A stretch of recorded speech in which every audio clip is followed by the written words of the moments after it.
DaRon Holmes suffers heartbreak, and the Nuggets catch a bad break as Holmes suffers a torn Achilles at Summer League. We'll talk about the impacts on the roster, on Holmes' career. Plus, we'll get into the other Nuggets at Summer League. Julian Strawther, how did he look? And yeah, we're going to have the Jalen Pickett conversation. Oh, hey, and the Nuggets have their cup for the NBA Cup. We'll talk about all that and more on a Saturday, Locked on Nuggets. You are Locked on Nuggets, your daily Denver Nuggets podcast. Part of the Locked on Podcast Network, your team every day.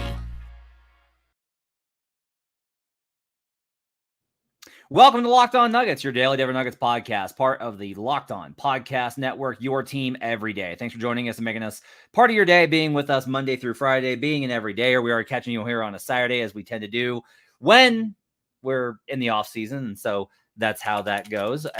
Thanks for checking in with us on here on a Saturday night. Appreciate you guys doing it. I want to get to a show on Friday, but I want to kind of let the dust settle a little bit from Holmes' injury. And we'll talk about that today. We'll talk about the impact on the roster as well. We'll talk about Julian Strawther and how he looked in Summer League. We'll talk about Jalen Pickett as well as some of the other guys.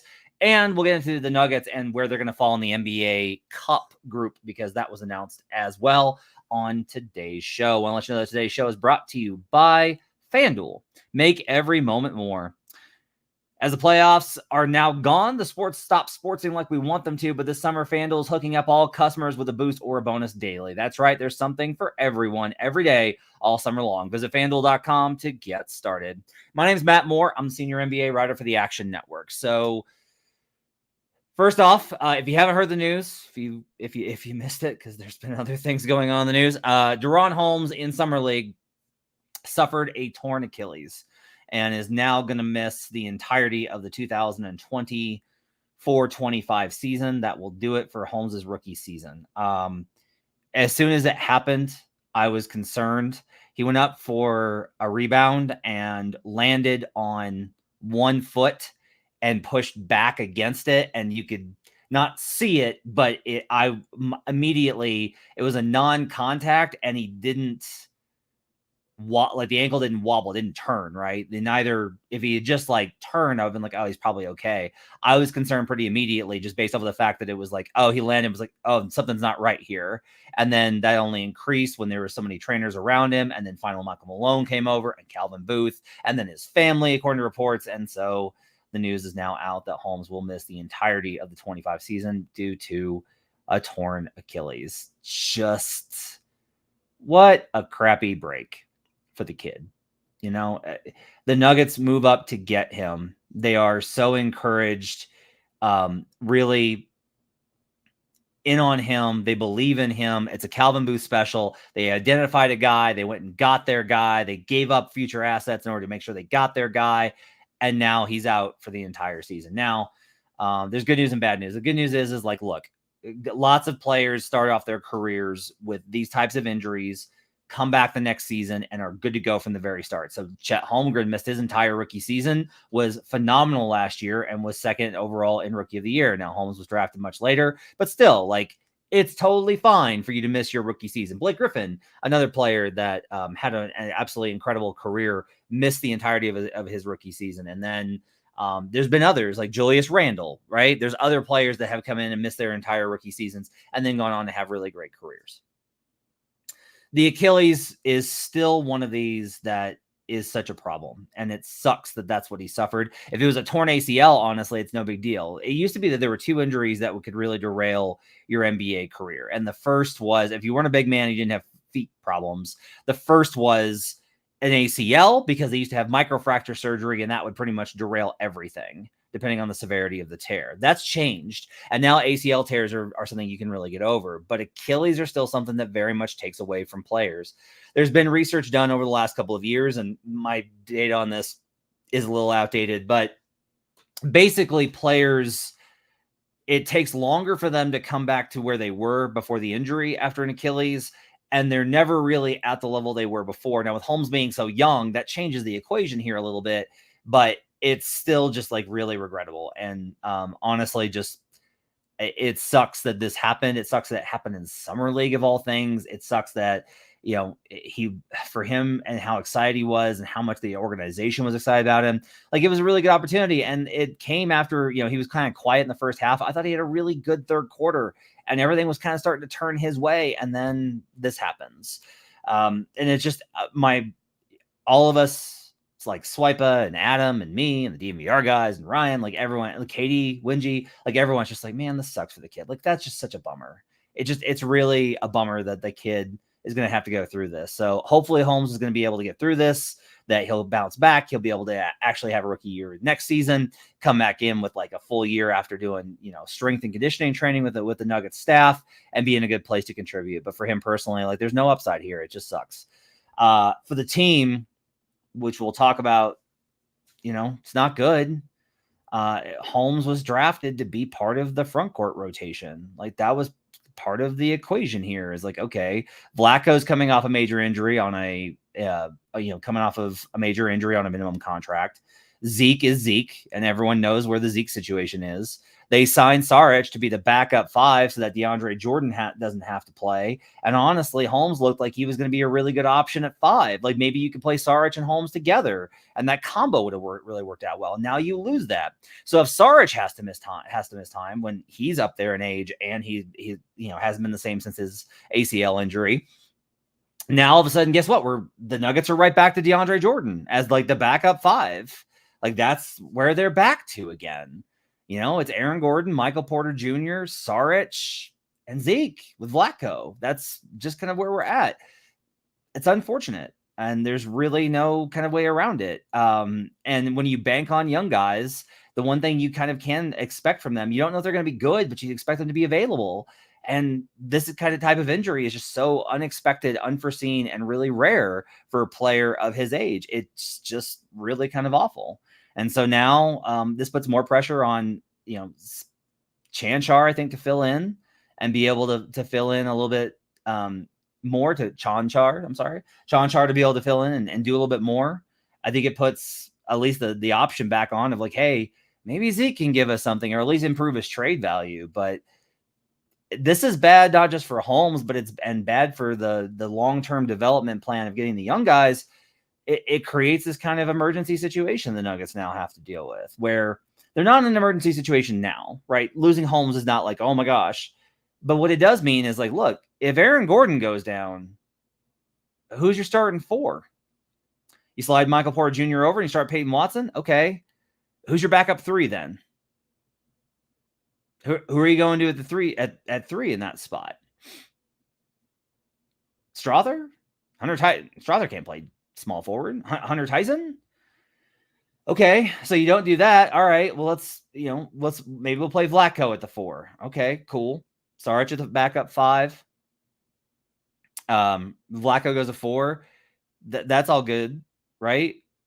Now, how are you kind of filling in your backup 3 position? There's just like, you lose a player like this when your roster is pretty tight. And even if Holmes wasn't expected to contribute in the playoffs, which I don't think you should assume that he would be, it's still unfortunate. It's just not a good situation. And there's not really an answer here. Like there's comments and there's people in the comments talking about people that are just not going to, you can't get them. Like they are not gettable with where the Nuggets are at. The options are limited and centers are very hard to find right now in the NBA. That's one of the reasons I think that so many teams have kind of signed guys to the deals that they have, is not only do they value them and want to have them, but they also know that other teams will need them. And bigs are becoming more important again. So it's unfortunate. It's really regrettable. It's obviously sucks the most for DaRon. It sucks for the Nuggets. It sucks for everybody. It's a real bummer of a way to start the new kind of Nuggets season with that kind of injury. Adam made comment on this, that they lost Vlatko last year and then they lose Holmes this year. It's really tough when you lose a guy in the offseason for the whole year. The Nuggets did play in their summer league game. I've got thoughts on Julian Strawther, Hunter Tyson, Trey Alexander, and we're going to have to talk about Jalen Pickett. We'll do all that coming up next here on Locked On Nuggets. Well, let you know that today's episode is brought to you by FanDuel Sportsbook. This summer, you got all sorts of options for betting. You can get into Major League Baseball, betting Rockies games, betting on props, first 5 innings, all sorts of great stuff.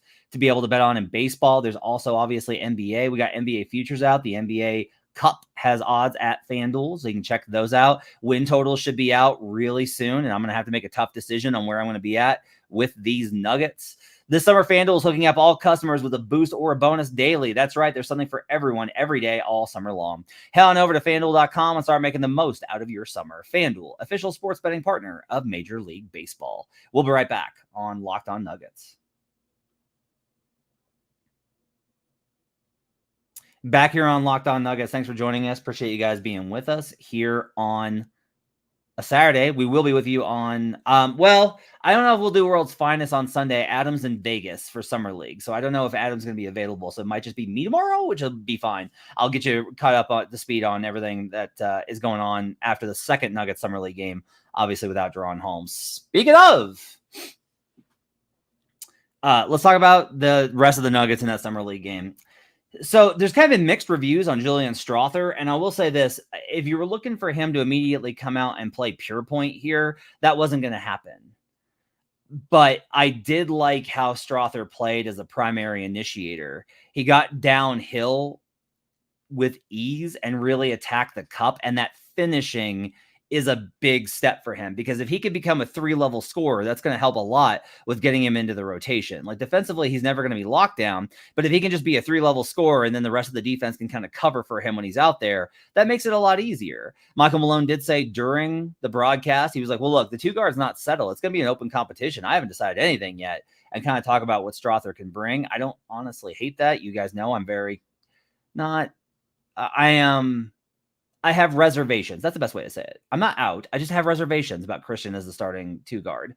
I think Christian probably wins it in camp. I don't see any situation in which that doesn't happen. But look, do I think that Julian Strawther might be a pretty good option there for how he brings some offensive pop? Yeah, because Strawther to me looked yesterday like an NBA player that understood how to get to his shots, was able to find his rhythm. Third quarter was really good from him. Thought that he really brought a lot to the table. And honestly, I was pretty impressed with Julian. I think Julian is on track for where you want to see him in Summer League play coming into a second season. Like he looked like an NBA pro. And that to me was like pretty premium. So I think there's actually a lot of upside there. Yes, you would like to see him make more reads, but honestly, with where the Nuggets roster is at for Summer League, I think it's kind of hard. They don't have a ton of talent. Clippers played really well in that game. Didn't have a lot of opportunities, but maybe that's like something for him to grow. But part of this too is, I kind of mentioned this with the Desmond Bane thing. It's less about wanting Julian Strawther to rack up 7 assists and see the floor great. It's more to give him those opportunities of what that looks like. To give him those opportunities with, hey, show us what you can do with the ball. Work on how you can develop and score and leverage the defense with the ball. And if they adapt, then that will make easy opportunities for the other guys, or we can work on those kind of things next level. But the first step is just him being able to create on ball. And I thought I did that really well. Trey Alexander made a lot of shots. Like that's what he's there to do, is like, he's there to put up shots. Now, like Adam, I am not thrilled with the overall shot selection, but as a guy that can actually make shots, look, if the Nuggets are low on shooters, you're going to need some of those guys to just kind of do that. And there are guys in the league that just, that's their job, is just to go out there and put up some threes. And while I don't have a lot of confidence in Trey Alexander actually winding up making it into the rotation, maybe it's a good idea to keep a guy that can actually shoot like that and is willing to shoot like that, especially that doesn't overthink things and doesn't move the ball too much. Maybe there's actually some value in having a guy like that around. So I thought Trey Alexander played pretty well. BJ Hall did not have any rebounds, and there was a lot of like criticism about that. I didn't mind that so much. I love the energy that he brought. Thought he had had a pretty good pass as well in the third quarter. Actually thought that he was not bad. I thought that he was actually a lot better. I'm not super concerned about rebounding. Like there are ways to address that with your rotations and lineups and how you play. It's not that I don't care about the great rebounders. I do, but also there's other things to kind of worry about first before we get into being worried about rebounding. Hunter Tyson was bad defensively. He got lost on the corner a lot. Ryan Blackburn was pointing that out on Twitter. And he's right. Like, it was standing out really badly that he was just like very much getting torched on corner side rotations. I still like the way that Hunter plays with a level of aggressiveness and like a little bit of FU. I think that that's actually pretty good. Like, he's a gamer, man. Like, he wants to compete. He just got lost defensively. I actually think he can have a better game maybe versus the Raptors. Might be a little bit better of a better matchup. We'll see how he does on Sunday night. And then there's Jalen Pickett. Okay. So I think it's easy to overreact, right? The expectations are pretty high on Pickett to prove that he belongs, given that he is currently the backup point guard as Russell Westbrook is still not signed. And there's a lot of pressure because he was given a multi-year contract by the front office. Like they gave a second-round pick, one of the new multi-year guaranteed deals. I get that. Totally understand. And it was a disaster. I'll just say that. The problem in the first game was that Pickett didn't show anything. There wasn't anything I can point to. He didn't make shots. He didn't control the game. He didn't set the offense. He didn't handle ball pressure. He just turned his back. He didn't set the tone with pace. He wasn't, improved better than we thought defensively. He didn't make crafty moves to get to the basket. There wasn't anything that, like, Pickett was just there. And that's really concerning in Summer League. You want your guys that have NBA, not experience, the guys that have been in your system for a year that have practiced against NBA players consistently. You want them to look like they belong. Like, oh yeah, that's an NBA player. And Jalen Pickett did not in game one. Now, it's game one, okay? If he comes out in game two, that's the thing about Summer League. It's not just one game, right? You've got like 4 or 5 games. He comes out in game two versus the Raptors and maybe looks a lot better and is able to actually like set the offense and do the stuff that Adam really loves about his game. And maybe this looks very much different. So like, I'm not going to sit here and say that like, it's time to bail on Jalen Pickett. Like this is clearly a disaster. Like a lot of Nuggets fans are really honestly writing him off because of the amount of stress that I understand that the point guard situation kind of negotiates there. Like, I understand that. And look, I don't think Summer League's a great environment for Pickett's type of game. You want a very set offense with teammates that know how to play together. I will say that it gets difficult when it's like, oh, but you need the right circumstances for this guy to be able to play when it's a second-year player who didn't crack the rotation or get minutes last season and spend his time in the G League. Like, he should be able to exert his influence on the game at this point, even in a messy Summer League type environment. I used to make the same argument. Like this is a very apples to oranges, A tier to D tier comparison. But I did used to make the same kind of comparison about Lonzo Ball, which was like, everybody was like, well, he's a secondary playmaker. I'm like, okay, but why is he a star if he can't have the ball full time because he's not a good enough shooter with the ball in his hands, can't finish at the rim, and is basically the secondary playmaker. Now, with the Bulls, it was like this perfect thing where he got his 3-point shooting up in New Orleans, and then he went to the Bulls for that 1 year, and it was like everything clicked into place as like a secondary playmaker. Jalen's game is not necessarily dissimilar to that, right? Where it's like he might be really good as a secondary playmaker, but him and Strawther's not at a level to command the floor in such a way, nor do they have the other weapons for Pickett to be able to take advantage of. So if your whole game is built on craftiness, you're probably going to struggle in Summer League. It's not a place for very crafty players. The problem is just like there is an urgency for him to look like an NBA player and not just like an okay one. He needs to look like a good one, and he didn't. And that to me, I think is really concerning. That if there was something I could point to, then I would be like, okay, but this thing, we know that works, and there just really wasn't anything. And the question is going to continue to be posed, which is, okay, he didn't show anything. Yeah, but he wasn't given the opportunity. Yeah, but he wasn't given the opportunity because he didn't show anything. And it's just like this constant cycle. And I'm just going to be very curious to see where the organization comes out of Summer League in terms of their assessment. I don't think they'll overreact to Summer League. You should never do that. But I am going to be curious to see where the organization comes out in terms of what the feeling is about Pickett going into camp, because it was not a good start. But let's see what happens in game 2, and we'll talk about that on Sunday night's show. Up next, the Nuggets have their NBA Cup assignment, and we'll talk about their group and their chances of winning the NBA Cup next season. We'll talk about that up next here on Locked On Nuggets.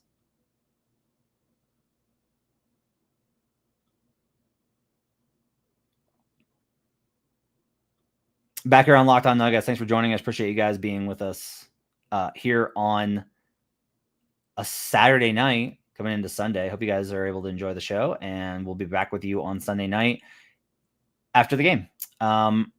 Jody and Nola says, honestly, Calvin could not tell Gillespie is better value than Pickett. I'm gonna be honest with you. I'd still rather have Pickett. I'd rather go with the unknown here. I think Colin was a guy that everybody loved in the locker room. I think Colin showed a lot of heart. I think Colin has a lot of on-ball skills. I also just don't believe that he's going to be a long-term NBA player because his combination of size and not being an explosive scorer makes it very difficult. Size is a huge thing in the NBA. Most of the point guards are big. And whenever Gillespie was out there last season, it was a real struggle because they were unable to really be able to keep him out of actions to make it to where he wasn't getting hunted a little bit, even in the regular season format. And offensively, there would be moments where it was like, what a good spark, but they weren't consistent and it didn't necessarily develop or grow. So I would rather take the chance of the unknown of Pickett than I would with the known of Colin Gillespie. And that might seem harsh, but that's just kind of where I'm at in terms of where the roster is at. Now, I think the better option is just like I would rather go get, like, I would be desperately trying to get my hands on Tyus Jones here in a reclamation thing. Like, I would be desperate to be like, Tyus, let's figure out something. You come here and recoup your value, hit the market in a year after a playoff run as a full-time backup point guard. And at that point, like, I'm not really interested in Russell Westbrook as much as I love Russ. Like, that would be great. But I don't think any of those things are going to happen. And so I'm honestly not, part of that I think is, if you're trying to set the table for Michael Malone to play the guys that you think need to play, you need to remove the guys that are in that are obstructionist to that. And Colin Gillespie was obstructionist to that. So that's part of the conversation there as well. Not that Jalen Pickett's, by the way, big. I'm not trying to make that argument. It's just a different type of game. Anyway, the Nuggets had their group announced for NBA Cup play. So it's the in-season tournament. And in the fall, they will play the round robin throughout the month of November in those probably what are going to be different courts. They might not be as loud as they were last year, but I think they'll be. Actually, I like the Nuggets one. That was one of the better ones last year. I think they will have those, maybe just not as extreme next season. They are in an absolutely brutal group. They got what is being referred to as like the group of death, as far as the group stage of the in-season tournament cup draw. New Orleans Pelicans, Golden State Warriors, Memphis Grizzlies, and the defending Western Conference champion Dallas Mavericks. So pretty tough there. Now, Denver was within range of winning their group last year. What they got crushed by was the Houston games. They lost to Houston, and that one was a really big blow to their chances of taking that group. I honestly kind of wonder if this might be a situation where I would not be surprised if the Nuggets actually make it out of the group and make it to the knockout stage. I don't think Denver's going to necessarily gun for the cup. Let me take that back. The Nuggets are definitely not going to gun for the cup. They're not going to care. Nikola Jokic is not even going to be aware of what it is or why or any of this. He's just going to be like, okay, fine, we'll go to Vegas. But do I think that there's maybe some value in honing your ability to focus on these specific opponents? Yes, I do. Because I do think the Nuggets need to be tested and really take these kind of matchups seriously. The Nuggets were not quite as good last season versus the top of the Western Conference as they had been. They actually did not have a good record versus those top teams in the West. And that's something they need to improve on this upcoming season, even with a roster that's a little bit worse. They need to be able to show, like, it'd be really good to show Dallas, like, hey, congrats on winning the West, but just so you know, we would have beat you. Get a little bit of a mental edge there. New Orleans, you don't want them getting confidence for a potential matchup down the line. You don't. I will say that's like a huge thing here. And if you don't believe me, look at the Pacers versus Bucks series. And everyone's going to go, well, yeah, but Giannis was out. Yes, he was. But I am telling you that even if Giannis had been in, that's a tough matchup for the Bucks, and it proved itself in that in-season tournament. They did not match up well with that team last year at all. And the in-season tournament game was honestly really shocking with the way the Pacers kind of ran the Bucks out the building. So there's kind of an opportunity here for the Nuggets to be able to go ahead and say something to these teams, to say something to the Grizzlies. Hey, you're not back yet. Hey, Mavericks, congrats on the West. We're still in charge here. Keep the Pelicans out of it. And then with the Warriors, obviously, it's, that's always going to be kind of premium games. But those games should be really fun. They should be really active. They should be a lot, I think, to think about. As we kind of get forward. I do like the Nuggets' chances of coming out of their group.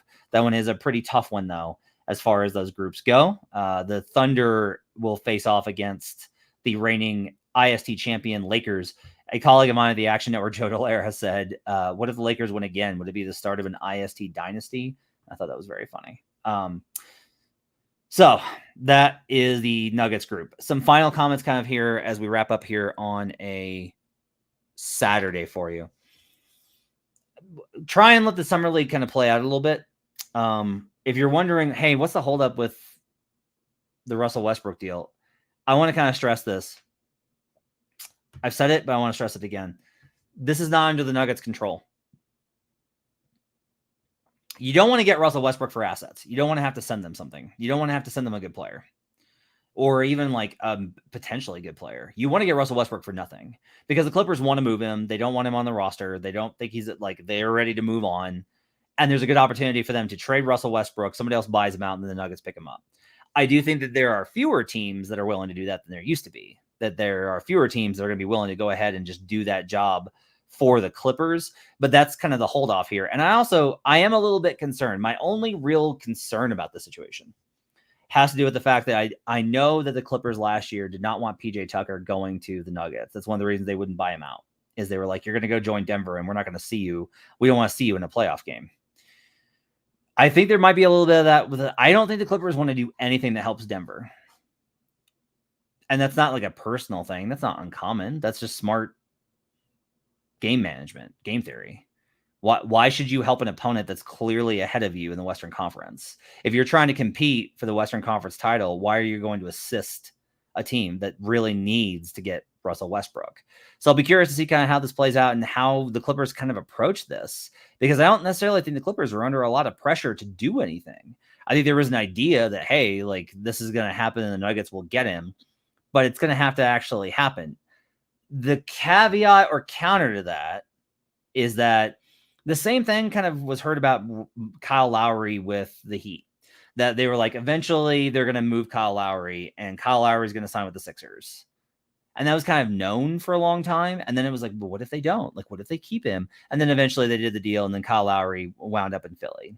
Like for a while there was like, hey, the Magic really want Kyle Lowry and they're going to make a big offer for him. And it was like, no, like he was always going to Philly. So when you have these things in the league where it's been like predetermined, so to speak, then I think that there's actually a higher possibility of it happening. Noam Chomsky says, honestly, PJ Tucker would be great for us.